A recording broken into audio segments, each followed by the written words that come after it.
အားလုံးပဲမိတယ်ကျွန်တော်ဘတ်ချိုင်းကဒီမှာဖြစ်ပါတယ်ဗျာကျွန်တော်ဘတ်တာ fish အကြောင်းလေး video အကြောင်းလေးကျွန်တော်ပြပြမှာဖြစ်ပါတယ်ကျွန်တော်ကဘတ်တာဒီကိုအခုမှစမွေးမဲ့တူတွေတော့ကျွန်တော်ပြောပြမှာကျွန်တော်ကဘတ်တာတွေကိုတုံးပြီးမှကျွန်တော်ထွက်လာတယ်ပေါ့သူကရေအောက်ဆီဂျင်တက်နေတယ်သူကတိုက်ကြည့်လို့မှနေရတော့ကြောက်သူကအောက်ဆီဂျင်တိတ်မရဘူးနော်သူတို့ကဥပြီးတော့အတိုင်းနဲ့အထီးအမကအထီးကပူဆောက်ရှောက်ပါတယ်တော့ဒုတိယတစ်ချက်ကတော့အမကဥတွေပြန်စားပါတက်ပါတယ်အထီးအမနဲ့အထီးဥညင်းလုံးနဲ့စီပြီးတော့အမတော့ထက်လေပါအထီးကိုကျတော့နောက်1မိနစ်ထိထားလိုက်ပါ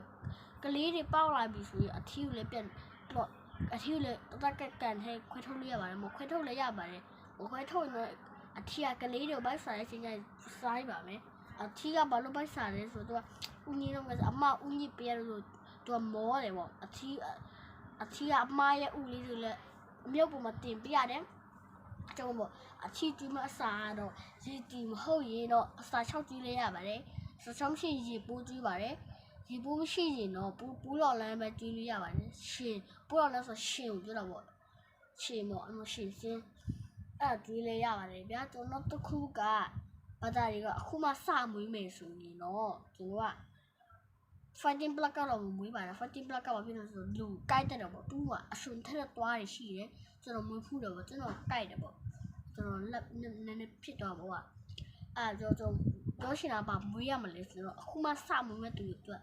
တော်မဟာရှိုင်းမွေးဖူးလို့ပါတယ်မဟာရှိုင်းကထိန်းသိမ်းရတော့လွယ်တယ်ပြီးတော့သူကအကောင်လေးတည်ရကာလာလဲတောက်ပတယ်ပြီးတော့အစိမ်းရောင်လေးဆိုပို့တောက်ပပါတယ်သူကတေးပေမဲ့သူကအယောင်တောက်ပလူဆွဲဆောင်မှုရှိပါတယ်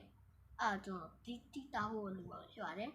ကျွန်တော်တို့ခုကတော့ butterfish အစာသူတို့က butterfish အစာကိုသူတို့ကငါးကလေးတောက်ပေါက်လေးတွေသူတို့ကကျအိုးနေတော့မဟုတ်အလရှာအတီးများကျွေးလဲရပါတယ်အတီးများမရှိရေတီကျွေးလို့မရပါဘူးရေတီကနောက်တစ်ပတ်နှစ်ပတ်ဆိုတော့စကျွေးလေးရပါဘူးပြီးတော့ရေပိုးလည်းကျွေးဖို့လိုပါရေပိုးကတော့ရေစိမ့်လို့ရေစိမ့်လည်းပြောလို့မလီဖူးကြမှာပြောလို့ရပါတယ်ရေစိမ့်ရမှာတော့9ရက်ခါမျိုးပြောရမှာပေါ့သူရေပိုးထည့်လိုက်မယ်ပြီးရေစိမ့်ရမှာထားလိုက်မယ်ဟိုတော့9ရက်ဆိုရေပိုးတော့ပွားလာရေပိုးတော့ခဏပဲပွားရတယ်ပေါ့လို့ရေပိုးတော့ပွားတတ်ပါတယ်အဲ့လိုပြောရှိပါတယ်ဗျာကျွန်တော်ပြီးတော့အထီးbutterfish တွေကကျွန်တော်ရေ